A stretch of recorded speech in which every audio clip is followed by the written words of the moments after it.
चलो भाई, तो आज हमारा क्वेश्चन है x square minus 3x minus 10 का मूल ज्ञात करना। ठीक है ना। चलिए तो अब हम स्टार्ट करते हैं। ठीक है ना मोला जी। ओके, अब हम इस क्वेश्चन को कैसे सॉल्व करेंगे। देखिए मैंने तुम्हें कई बार बताया है, तो अभी इस क्वेश्चन से पहले भी बताया था। क्या बताया था कि लाइव स्ट्रीमिंग हो रही है, उस पर फोकस मत करो, यहाँ फोकस करो, उसको होने दो। ठीक है ना। तो x square minus 3x minus 10 equal to क्या है? 0। एक तो ये है। और अगर मैं इसका बहुपद बनाऊं, बहुपद का द्विघात बहुपद बनाऊं, तो द्विघात बहुपद कैसा बन जाएगा बता सकते हो मुझे? X square minus 3x minus 10 that is not equal to 0, क्योंकि इक्वल टू का साइन अगर लग गया तो इसका मतलब क्या होगा? समीकरण बन जाएगा। वो समीकरण हमारे चैप्टर 4 में है। और 2.2 का भी इसी प्रकार का हम 2.2 का यहाँ करेंगे और 4.2 का क्वेश्चन यहाँ करेंगे। दोनों का इंपॉर्टेंट क्वेश्चन है, दोनों चैप्टर का लिंक भी आपस में सीधा सीधा एक जैसे होते हैं, लगभग सब कुछ हमें एक जैसे करना होता है। ठीक है ना। चलिए तो सबसे पहले मैं इसे चैप्टर 4 के हिसाब से करता हूँ, द्विघात समीकरण के हिसाब से करता हूँ। अब हम कैसे करेंगे उस चीज पर फोकस करो।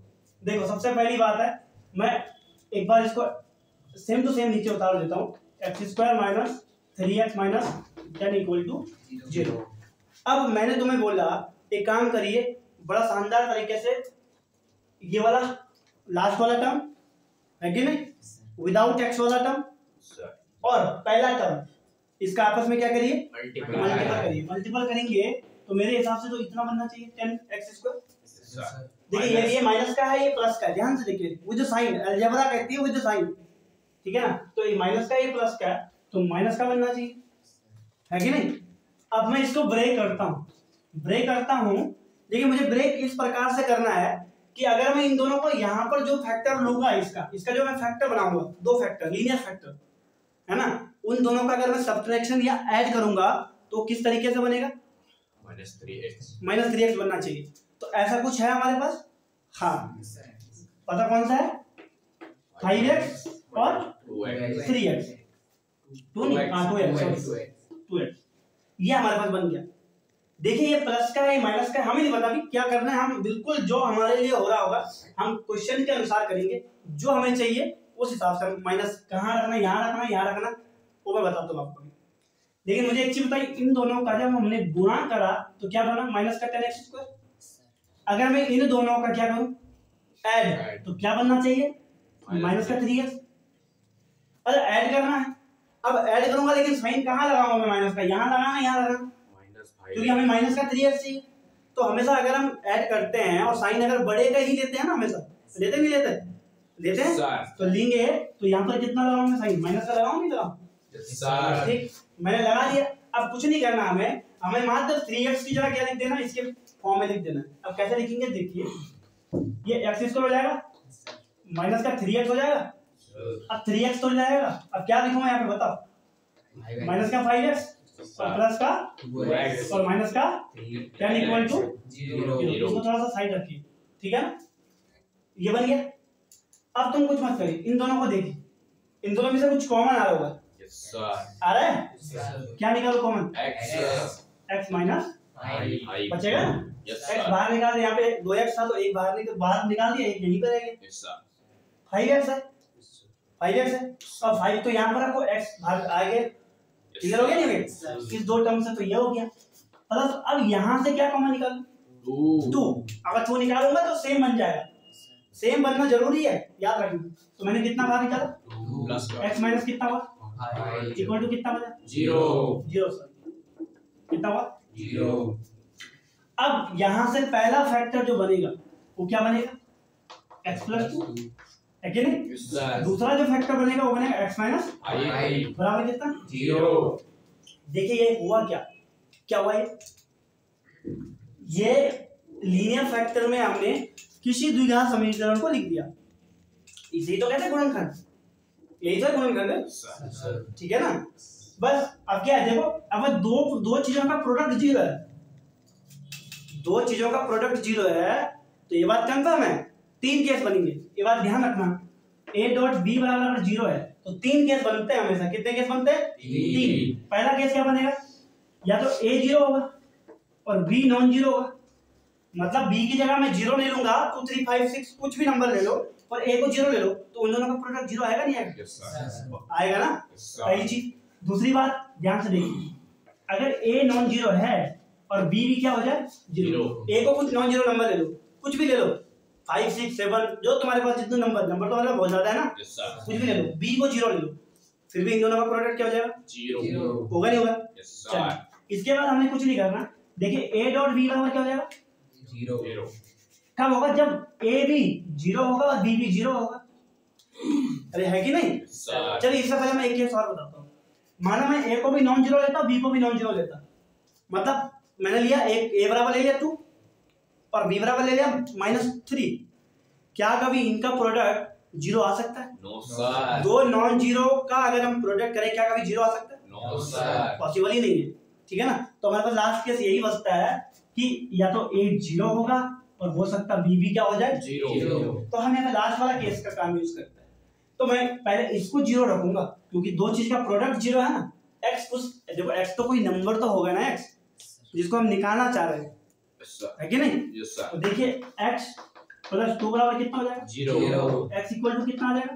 -2। पहला रूट या पहला मूल हम निकाल चुके हैं, पहला रूट हम निकाल चुके हैं, माइनस का 2। x माइनस 5 को करेंगे तो कैसे आएगा? 0 0 आएगा तो x इक्वल टू, इसको इधर जाएंगे ना तो प्लस में हो जाएगा 0 + 5। 0 तो ऐसा नंबर है अनचेंज रखता है हमेशा हम किसी भी नंबर को, तो कितना आ जाएगा? +5। तो एक हमारा माइनस का 2 आ गया, एक हमारा प्लस का 5 आ गया। तो दो हमारे क्या आ गए? शून्यक आ गए, या शून्यक बोलो या फिर क्या बोलो? मूल बोलो, रूट्स बोलो। तो ये हमारा क्वेश्चन किस हिसाब से सॉल्व हुआ? चैप्टर 4 के करस्पॉन्डिंग, मतलब चैप्टर जो 4 है ना जो हमारा चल रहा है उसके हिसाब से हमने ऐसा करा। ठीक है, यही हमारा काम था, दो चीज निकालना। लेकिन यहाँ के हिसाब से हम कैसे करें, क्योंकि यहाँ पर तो 0 है, फिर इसको कैसे करना है? देखो कॉन्सेप्ट यही लगेगा, कॉन्सेप्ट यही लगेगा, ये बात भूलना मत, बिल्कुल कॉन्सेप्ट यही लगेगा। यहाँ पर x² बोलो क्या? माइनस का 5x प्लस का 2x माइनस का 10 बराबर कितना हो जाएगा? अब 0 नहीं, हाँ ये बात याद रखो, ठीक है ना। हाँ गलती मत कर लो। ये हो गया, यहाँ से फिर x को बाहर निकाल दो, कितना बन गया? x - 5। यहाँ से 2 को बाहर निकाल दो, यहाँ से कितना बन गया? x - 5, बट 0 नहीं है। हाँ देखिए x + 5, एक तो बन गया x + 2, और एक फैक्टर क्या बन गया? देखिए फैक्टर करना तो आसान है इसका, लेकिन हमारा काम, मेन काम क्या है? शून्य। देखो यहाँ इस चैप्टर में इस वाले क्वेश्चन को जब मैंने सॉल्व करा चौथे वाले चैप्टर से, अगर हम देखें तो वहां पे हमें क्या निकालना पड़ता था? मूल या रूट्स निकालना पड़ता था। यहाँ पर क्या निकालना होता है? जीरोस। ये जीरोस का मतलब हमें यहाँ पर ऐसे नंबर की आवश्यकता है जो इस पॉलिनोमियल को 0 बना दे, उसको हम क्या बोलते हैं? जीरोस बोलते हैं।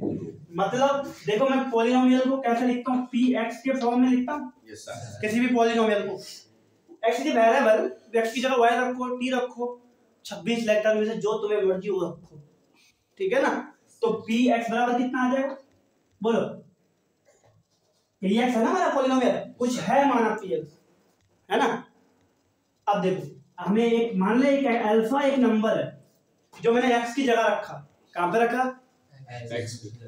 जैसे मैंने अल्फा को x की जगह रखा तो मैंने क्या करा कि p अल्फा अगर क्या बन जाए? 0, तो अल्फा हमारा क्या हो जाएगा? जीरोस हो जाएगा इस पॉलिनोमियल px पॉलिनोमियल का। आया समझ में? नहीं आया? तो ये मैं ज्यादा डीप नहीं जा रहा, मैं यहीं पर करता हूँ। यहाँ से निकल गया हमारा, देखो एक तो -2 आ गया, अरे है कि नहीं? एक प्लस का 5, दो रूट्स हमारे यहाँ से निकल चुके हैं जैसे हमने ये करा। लेकिन इस चैप्टर में थोड़ा सा एक स्टेप और है, वो स्टेप ये है कि शून्यकों की जांच करनी है हमने। क्या करनी? शून्यकों की जांच। हम जानते हैं जनरल इक्वेशन क्या होती है, बताओ? ax² bx + c। यानी एक ही, अगर हम इन दोनों इक्वेशन का आपस में कंपैरिजन करूं या कंपेयर करूं तो a इक्वल टू कितना आ जाएगा? 1। b इक्वल टू कितना आ जाएगा? -3, है ना। c इक्वल टू कितना आ जाएगा भाई? माइनस का 10 आ जाएगा। और हम जानते हैं शून्यक और इनके गुणांकों के भी संबंध। पहला संबंध क्या होता है? Alpha plus beta equal to कितना? -b/a। अब अल्फा की वैल्यू कितनी है? किसी को भी मान लो अल्फा बीटा, कोई जरूरत थोड़ी है। Alpha equal to -2 plus beta equal to कितना? +5। और माइनस बी की वैल्यू क्या है? -3। तो -3 तो एक माइनस है और एक माइनस है, एक माइनस का 3 है कि नहीं? डिवाइडर में a की वैल्यू तो 1 है। तो देखिए 5 में से 2 गए तो कितना बचता है? 3। अरे प्लस का आएगा या माइनस का आएगा? प्लस का आएगा ना, क्योंकि साइन प्लस का आना है। समझ रहे नहीं समझ? Yes sir. यहाँ से माइनस माइनस का हमारे हिसाब से मैथ होता है आजकल, मतलब प्लस होता है, मैथ नहीं प्लस, ठीक है। और 3/1 तो कितना हो गया? 3। अरे देखो प्लस का 3 प्लस 3 बराबर ही तो होता है। Yes sir. है कि नहीं? Yes sir. ये बात तो ट्रू है ना? Yes sir. पहली चीज। एक दूसरा हमारे पास रिलेशन है, वो क्या है? अल्फा बीटा इक्वल टू, बोलो वेरी गुड। अल्फा की वैल्यू कितनी है? -2। बीटा की वैल्यू 5। सी की वैल्यू -10। -10 है ना? Yes sir. ए की वैल्यू तो 1 ही है। अरे है कि नहीं? Yes sir. और -2 का 5 के साथ मल्टीप्लाई करोगे, अरे माइनस प्लस का तो माइनस ही होगा, Yes, आना माइनस में है। और 5 दूनी कितना होता है? 10 होता है। इक्वल टू, अरे एक लिखो ना लिखो कोई फर्क थोड़ी पड़ता है, 1 is a God number. Yes sir. उसको नीचे लिखो ना लिखो, जिसका कोई नहीं उसका 1 हो जाता है। लिख लो, क्या दिक्कत है? मतलब -10 के बराबर आएगा नहीं आएगा? Yes sir. ये ट्रू है नहीं है? Yes sir. Clear? Yes sir. तो ये क्वेश्चन लगभग हमारा कंप्लीट हो चुका है। एनी डाउट्स है तुम्हें कुछ इसमें? No sir. चलिए फिर ओके।